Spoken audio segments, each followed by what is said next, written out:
Dagdag presyo sa Pinoy pandesal, ilang delata, instant noodle at kape ang ibinabala ng Trade Department bilang epekto ng mega oil price high. Kung magkano, alamin natin sa pagtutok ni Bernadette Reyes. Kasunod ng pag-ariba ngayong araw ng mega oil price hike, ihanda pang lalo ang inyong mga bulsa dahil ang Department of Trade and Industry nagbabala sa posible ring pagtaas ng presyo ng ilang bilihin. Apektado rin daw kasi ng mega oil price hike ang gasto sa distribution at logistics o yung pagbiyahe at pag-imbak ng mga produkto na aabot raw sa 10% ng production cost. Mahigit 3 piso ang posibleng maging taas sa tinapay na Pinoy Tasty at Pinoy Pandesal. Dagdag na mahigit piso naman ang posibleng epekto nito sa canned sardines at ibang canned meat at processed milk. Halos 30 centavos sa instant noodles, 11 centavos sa kape at 16 centavos sa bottled water. Minomonitor pa po natin yung average prices ng fuel kaya hindi po tayo makapag-peg ng eksaktong figures. So we're giving a range na about 2 to 8% impact maybe a month or two from now kasi healthy pa po yung ating inventories.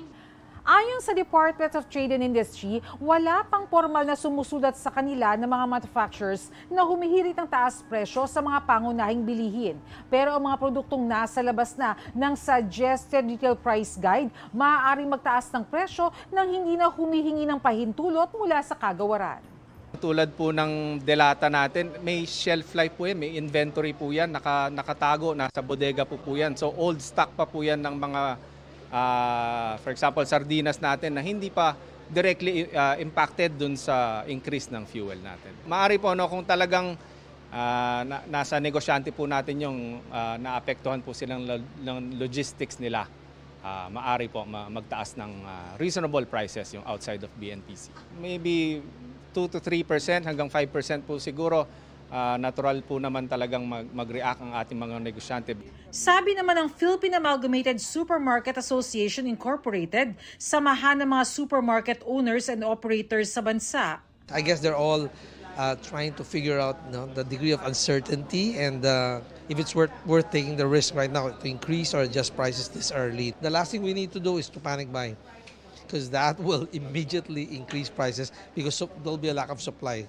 Kahit ang mga magsasaka at mangingisda, umaaray na sa epekto ng taas presyo. Sa Alabel, Sarangani, ngayon pa lang, sinabi na ng mga mangingisda na posible rin silang magtaas ng presyo dahil sa gasto sa diesel. Itong mahal na kayo ng isda, pati nihita. Nihit pa ng isda. Nihit kayo niya, para ni makuha, igura gasolina ni. Sa Pangasinan, nagsasabi na rin ng ilang magsasaka na baka hindi sila makapagtanim bunsod ng mahal na presyo ng mga produktong petrolyo na kailangan sa pagpapatakbo ng makina at patubig.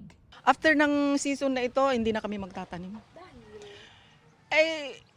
Para kaming pulubi na nagmamakaawa dyan sa mga gasoline station na bibili. Siyempre, kawawa rin kami. Nakahanda naman na ang pondo ng Department of Agriculture para sa fuel subsidy. 75 million pesos ang ilalaan sa mga mangingisda, habang 75 million pesos rin sa mga magsasaka. Para sa GMA Integrated News, Bernadette Reyes, nakatutok 24 oras.